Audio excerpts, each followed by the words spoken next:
I now give the floor to the representative of the Islamic Republic of Iran. In the name of God, the Compassionate and Merciful, we appreciate the Secretary General for his briefing and his contribution to this meeting. We express our sincere appreciation to the Russian Federation and China for supporting the convening of this emergency meeting of the Security Council to address the manifest aggression committed by the United States and Israeli regime. I also thank those Council members, in particular China, Pakistan, and the Russian Federation, who have today taken principled position in condemnation this unlawful act. And it is regrettable that some members of this body, in a blatant double standard, disregarded the flagrant act of aggression committed by the US and Israel on Iran and condemn Iran for using its inherent right to self-defense under the UN Charter.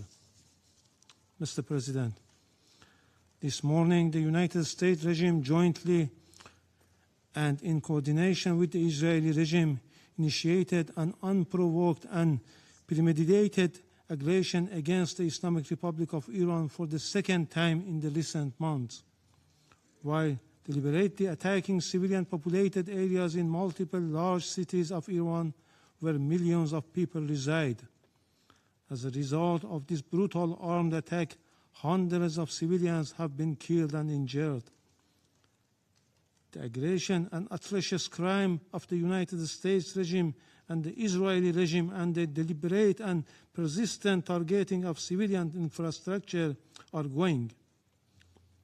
In addition to the numerous civilian residential buildings, the aggressors have also targeted a school in the city of Minab, Hormozgan province, killing more than 100 children. The number of innocent civilians continues to rise. This is not only an act of aggression, it is a war crime and a crime against humanity. Yet today, once again, the representative of the United States, through a regrettable pattern, has attempted to distort facts and rely on misinformation to justify the blatant aggression of the United States and Israel against my country. The facts, however, are unequivocal. The justification advanced by the representative of the United States today are illegal and entirely devoid of legal foundation. The baseless allegation invoked to defend this unlawful use of force have no standing under international law. The invocation of preemptive attack claims of imminent threats or other substantiated political claims cannot legitimize aggression. Such claims are unfounded legally, morally, and politically, and they contradicted the clear principles of the Charter of the United Nations. I also categorically reject the assertion made by the representative of France, the United Kingdom, and certain other Western members regarding Iran's peaceful nuclear program. These claims lack a factual and legal basis. Mr. President, distinguished colleagues, the President of the United States and the Prime Minister of the Israeli regime have openly claimed responsibility for this act of aggression and have explicitly articulated regime change as their objective, an unmistakable admission of their intent to violate Iran's sovereignty and territorial integrity. The President of the United States has falsely described this aggression as necessary to neutralize an imminent threat to the American people. This is nothing more than a deliberate attempt to mislead the international community and the US public opinion and manufacture consent for unlawful war. Similarly, the representative of the United States has cynically sought to mislead this Council, yet history provides ample documentation that the foreign policy of the United States has repeatedly relied on unlawful force, covert intervention, and political manipulation to alter the governments of other member states. This record is well established. The reality is clear and undeniable. What is taking place today against my country by the United States and the terrorist regime of Israel is a blatant act of aggression, a full-fledged violation of international law. No justification, no accusation, no narrative of disinformation can legitimize or excuse this manifest crime and aggression. Mr. President, we have communicated on several occasions with this Council and the Secretary General about warmongering statements and interfering actions in the internal affairs of Iran by the President of the U.S. in a blatant violation of the UN Charter and international law, and called for the Council action. Regrettably, all were unanswered. The issue before the Council is straightforward: whether any member state may, including a permanent member of this Council, through the use of force, coercion, or aggression, determine the political future of another state or impose control over its affairs. International law and the Charter are explicit on this matter. Article 2, paragraph 4 of the Charter categorically prohibits the threats of use of force against the territorial integrity or political independence of any state. Mr. President, against this backdrop, I would like to make the following points. 1. What is occurring against my country is a clear act of aggression. It is an open armed aggression against the Islamic Republic of Iran. The United States and Israel war today is not merely a war against Iran. It is a war against the Charter of the United Nations, a war against international law, and a war against the international legal order upon which the United Nations and the Security Council have been built for over 8 decades. As the Charter affirms, the United Nations was established to save succeeding generations from a scourge of war. The Charter, adopted in 1945, is founded upon this fundamental principle. Members shall refrain from threat or use of force in international relations. The sole exception is the inherent right of self-defense under Article 51, and only in the event of an armed attack. The military aggression carried out by the United States and Israel satisfies none of the criteria of lawful self-defense. Accordingly, the action of the United States and Israel constitute a manifest violation of Article 2, a peremptory norms and a fundamental principle of international law accepted by all member states. Neither the Charter nor international law recognize internal matters of states as justification for the use of force by other states. Were this otherwise, no international legal order could endure. The rule of law would be replaced by the rule of force. 2. In responding to aggression and large-scale war, the Islamic Republic of Iran is exercising its inherent and lawful right of self-defense under Article 51 of the Charter of the United Nations.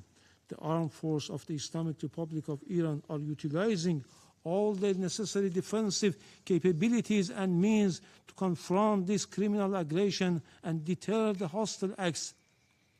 Consequently, all bases, facilities, and assets of the hostile forces in the region shall be regarded as legitimate military objective within the framework of Iran's lawful exercise of self-defense.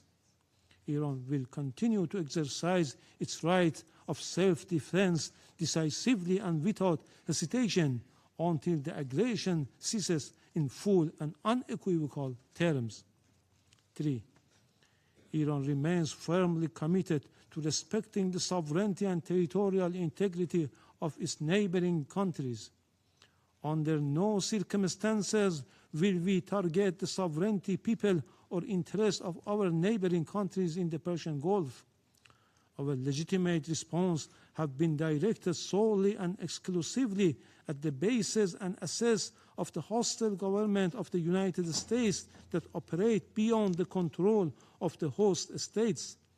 priority has been given to the targets that diminish the aggressor capability and capacity to continue its malign actions. We had previously and formally conveyed this warning to the Secretary General and the Security Council. 4. Despite continuous U.S. hostile policy, we were sincerely and seriously pursuing the path of diplomacy and dialogue to reach a just, fair, and sustainable agreement. Yet, for the second time in the midst of the negotiation, the United States betrayed diplomacy and resorted to force and launched an attack against my country in blatant violation of Charter of the United Nations, presently interfering in Iran's internal affairs. They are even calling on the people to riot against their own government. The recent record of the United States toward Iran is equally clear. Since January 2025, the U.S. administration again reinstated the hostile approach, including the policy of so-called maximum pressure and economic strangulation through sweeping sanctions. The General Assembly has repeatedly voted by overwhelming majorities against such unilateral coercive measures. The objective of these illegal measures has been transparent, unconditional surrender. Despite repeated warning by Iran to the Secretary General and the Council regarding serious violation of the Charter by a permanent member, the Council has regrettably failed to discharge its primary responsibility, allowing the erosion of the rule of law in favor of the rule of force. 5. Just as the Israeli regime succeeded in dragging the United States into the quagmire of war with Iran, the United States in turn is deliberately seeking to expand the scope of the conflict by exploiting spaces in the Persian Gulf region. The hostile U.S. government dream of swallowing Iran and forcing the Islamic Republic of Iran into submission will never be realized. This war, before being a contest of military equipment and advanced technologies, is a battle of wills, and in that battle, the Islamic Republic of Iran will prevail. Furthermore, the Islamic Republic of Iran has repeatedly affirmed its commitment to diplomacy and negotiation. However, it will never submit to pressure, coercion, or force. Diplomacy has rules and principles. It cannot coexist with aggression. 6. The duty of Council members is to defend international law and specifically the Charter. They are not called upon to judge the political system of states, nor to determine whether military aggression or economic siege leads to freedom or domination. Expression of concerns and empty condemnation are not sufficient. The Council must act. Pursuant to Article 39 of the Charter, the Security Council must immediately determine the United States and Israeli regime have committed an act of aggression and demand the immediate cessation of its unlawful use of force, including any explicit or implicit threats against Iran, and require binding assurance of non-repetition. Affirm that the United States and Israeli regime bear full international responsibility for all materials and moral damage inflicted upon the infrastructure and facilities of the Islamic Republic of Iran and are obligated to provide full reparation. Let me conclude, Mr. President, with a simple and undeniable truth. Israel and the United States have attacked Iran. They have violated international law and the Charter of the United Nations. They must be held accountable. So long as this aggression continues, Iran will continue to exercise its inherent right of self-defense firmly, proportionately, and without hesitation until the aggression ends. The Security Council must act now and stop this act of aggression immediately. Silence is complicity in this crime. I thank you.